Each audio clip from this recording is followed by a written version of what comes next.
Mga kabiyahe, ini sa Del Carmen, Siargao Island. Amin medyo makita.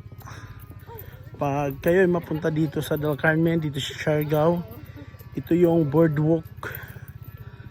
So, yan. Makikita nyo naman dito sa kanan yung mga different species ng mga mangroves.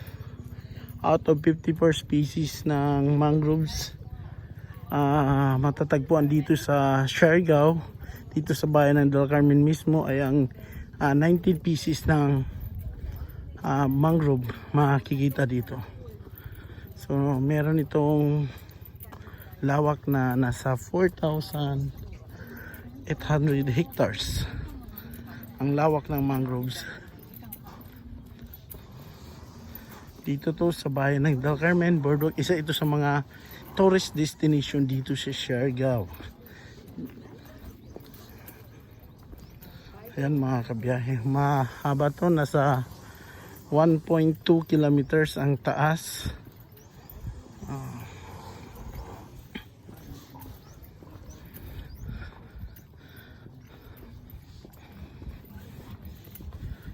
Mangrove.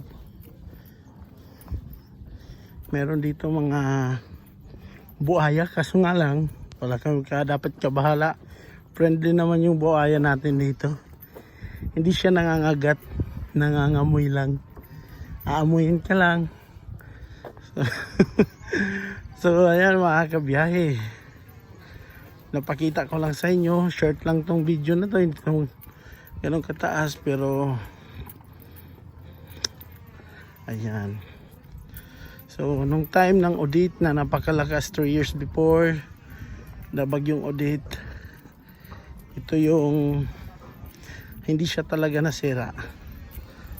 So malaki ding naitulong ng mangrove sa bayan ng Del Carmen dahil nung nagkaroon ng storm surge, kaso hindi lang talaga siya tumaas yung level ng tubig o dagat, tapos isa siya na protection sa mga kabahayan. So hanggang sa susunod mga kabiyahe, kung gusto niyo makapunta dito to sa bayan ng Del Carmen, dito sa Siargao.